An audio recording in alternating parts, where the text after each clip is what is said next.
Hey everybody, Jamie from the Marine Doctors YouTube channel, and today we got to clean up someone's mess. So as you guys know, there's been some boats coming from another mechanic, and unfortunately he actually tried to fix this one. So if you guys remember, some of the stuff that actually showed up here were engines that hadn't even been worked on, that they were just charged money for. But this one, yep, he tried to fix it. So I'm talking about this boat here, this Excel. So for those of you that typically listen and drive around or do your computer work or work and just listen, today I've got props and pictures, and well, not pictures, but stuff for you to look at. Anyway, this is the first one. This is the Johnson Fast Strike 175. So this showed up at our doorstep, and the customer said that it wasn't running properly. So I ran it initially, and sure enough, it didn't run very well. I let it sit over the weekend, came back, I put it on the dyno, and it fired right up and seemed to run okay. It put up the numbers that it was supposed to on the dyno. So for those of you that don't know, I'm quickly going to get over to the dyno so I can show you guys what that is. And it's a hydraulic pump that we put on the customer's prop shaft, or not his prop shaft, I guess the engine's prop shaft, so that we can put a load on it and hopefully simulate the customer being out in the water with the boat. So right now we've got it set up on a 90 horsepower 4-stroke so that we can adequately test it. So that's what we ran that 175 on. Now again, it put up the numbers that I expected it to put up. So I gave it the old thumbs up and parked it in the back. And then the customer showed up and he says, well, you know what, I'd really like to see it run because it's intermittent. And I said, sure, yeah, let's do it. So I just put it on the water muffs at that time, fired it up, and lo and behold, it was running poorly again. So great, fantastic, that's what we want. We want it to not be running when it's here. So I took the front box off, or cover off, so that's that black piece we see there. And number one carburetor was leaking fuel out. It was spewing fuel out. So I thought, oh, there we go. That's got to be it. I took the carburetor off. I replaced the needle in seat. The work had already been done. Again, the mechanic that worked on it before, he had done this already. But I thought, well, maybe he just made a mistake. So we put a new one in just in case. And I noted that at that time, so something else for you guys to look at, the float bowls, and hopefully you guys can see that, but from this might work better. From this point to this point, you can see that it dips in the middle, so they're warped. So we couldn't get those float bowls to seal, okay?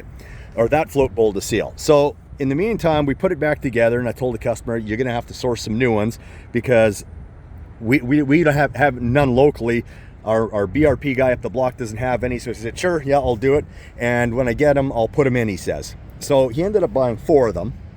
And did the repair himself, although there's 6 carburetors. But anyway, we got it all sealed up, and the customer was standing there while we put it back on a dyno. We ran it up, ran great. No more fuel coming out. It was fantastic.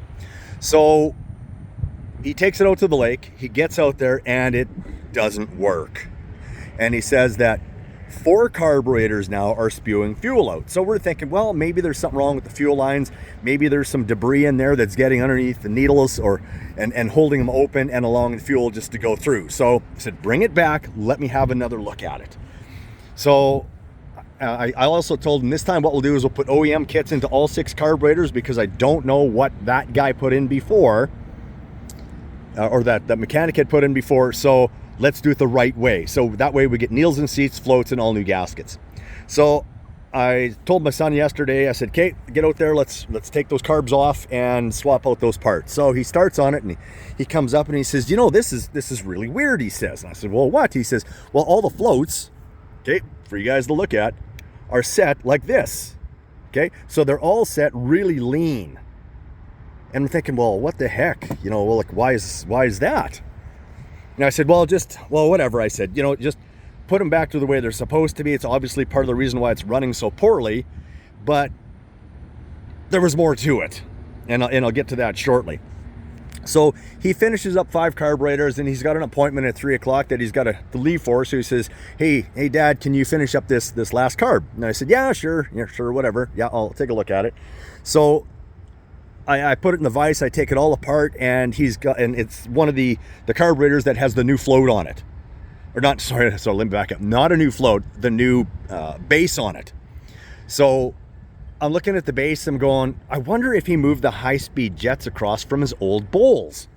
So if I can turn to the sun, if we will that work? Can you look down that hole? And yeah, you can see some light down that hole. So that's where that high-speed jet goes, and lo and behold, there were no high-speed jets in there. So I thought, well, that's got to be why this thing is flooding. It's just getting far too much fuel because there's no jet in there to meter the amount of fuel going through. So I called him up and I said, hey, can you bring those other bowls down? And I want to check and remove the jetting out of them to put them in these float bowls and put carbs back together. So he shows up with these bowls and they're empty. There's no jets in them. So I'm like, well, what the frick? He says, well, I never took them out. I didn't even know they were there. So now we've got 6 carburetors with no high-speed jets in them. So I'm thinking, well, how did this thing run? And if you guys can answer this down in comments, that'd be fantastic. My suspicion is this, though. This is what I'm thinking. The guy that rebuilt the carburetors lost the high-speed jets. He leaned the carburetors out to the point where it wouldn't spew fuel out, is what I'm thinking. So the fuel or the float would close off before it got to the point where it would overflow the carburetor. That's what I'm thinking. Maybe I'm wrong. Maybe I'm way off base. I have no idea. So now I've got this 175 sitting here with it needing carburetor jets, or the high-speed jets. They're 70D. So if anyone knows where we can get them, I would really appreciate it, because they're no longer available. And I suppose I could find some smaller ones and maybe cut them out, but I think the letter represents how they're drilled. It's not just 70 thousandths. There's a specific way that they're drilled. So I really don't know what to do. We've got some feelers out. Maybe we can find some jets for this guy. I don't know. But what kind of a yahoo? You know, I could see leaving one on the bench, right? And go, oh, I forgot that one, and put it in. But all 6? Why would you take all 6 carburetors apart at the same time? One at a time. That way it's completed properly. Never take multiple ones apart. That way you know for sure that one's being done, you set it aside, you move on to the next one. You don't combine parts, you don't lose parts. I just don't know. Anyway, that's what's going on for us today. We've got to get that finished up. A pontoon boat just showed up. And the interesting thing about the pontoon boat that showed up is it has a 4.3 liter in it. And that 4.3 liter has been ingesting water, so we have to figure out how it's ingesting the water. The customer believes it's probably coming in through the heads, and it might be that, because it's overheated it sometimes. So I think that it's sitting low enough in the water, so every time he stops, he's probably dumping water in there up through the risers, because I don't think it's going to have the tall risers in it. I hope it does, but I haven't looked inside of it yet. Outside of that, maybe he's got a cracked block. He says he's got moisture in there, so we're going to take a look at that. What else we got on the go here? This was an interesting thing. This is an E-Tech, and I typically don't work on a lot of E-Techs. And this one, the power distribution panel failed, so his tilt wouldn't work. So I had to modify some relays and then bypass everything so that I could get that to work. So now it goes up and down. Well, please go up and down. Please go up and down. Good, it still works. Still working. So what I did was I took the relay harness off of an OptiMax and just wired it in place and bypassed his power distribution channel. Or not channel. Power distribution panel. I got it fixed here. This needs, I believe, an EMM. Guess what's not available anymore? So we're going to get a hold of CDI and send down that EMM and see if we can get it repaired. Another Evinrude here. This time it's a 4-stroke. Needs a wiring harness from the front to the back. He's apparently getting one made, so we'll see how that works out. We got another.